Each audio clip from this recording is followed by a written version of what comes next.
If everything President Trump said was assumed true and included in the RICO indictment, and therefore now we're talking about true political speech, not alleged false, he could still be prosecuted for the violation of RICO. But the overt acts as alleged, let's say even the overt acts ran afoul of the First Amendment. He's saying that wouldn't be fatal to count one. Because at that point, if there could be some other thing they prove that's not alleged as an overt act. Okay, that may, as I understand it, as I understood it as well. But what I'm suggesting is, if all of the overt acts are nothing more than core political speech or expressive conduct, and nothing else is alleged which is not protected by the First Amendment, then you have an insufficient basis for which he has been indicted, because he's being indicted for First Amendment speech and not for unprotected speech. And therefore, the statement that was made about if it were true, we could still use it as an overt act, suggests that they could prosecute true speech.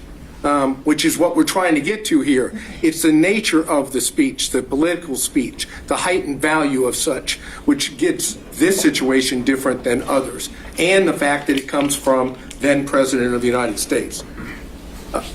Going back to what was said in addition by the state, what the state claims is criminal here is lying to the government.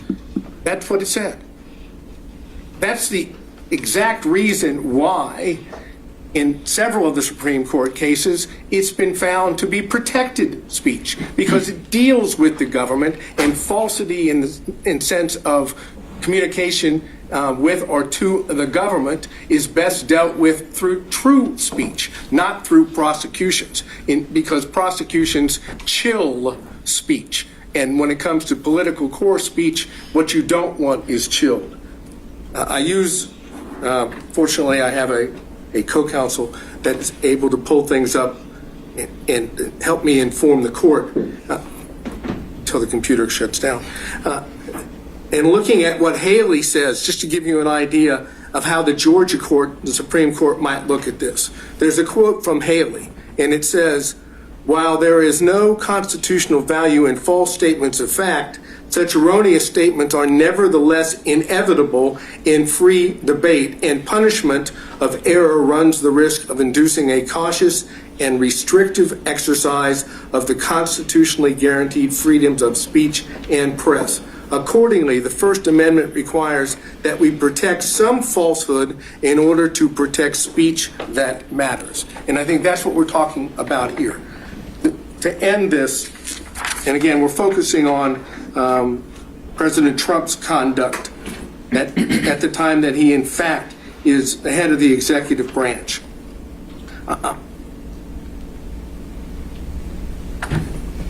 There is references to this in Brown v. Hartledge, and I cited that earlier.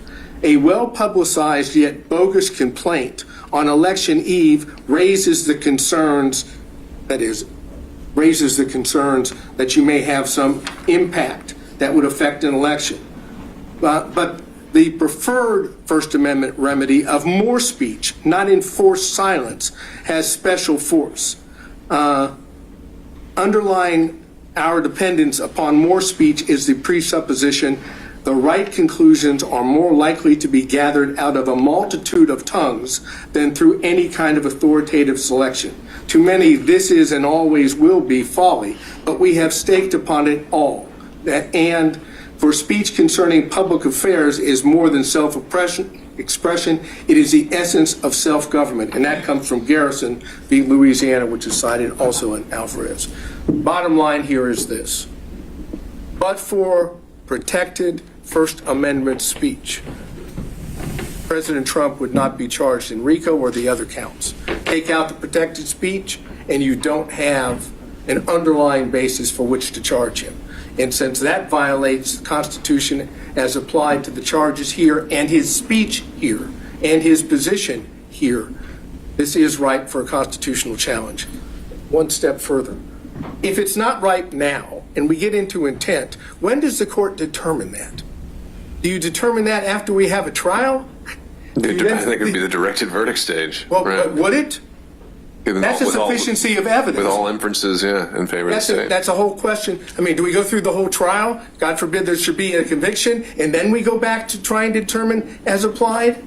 I'm suggesting the reason it's right now, and the reason why we don't even get to a trial, is because it's unconstitutional to force an accused, be it the President of the United States, former President, or anyone else, to stand trial on protected speech. And I think that's what Alvarez and the progeny previous to that and after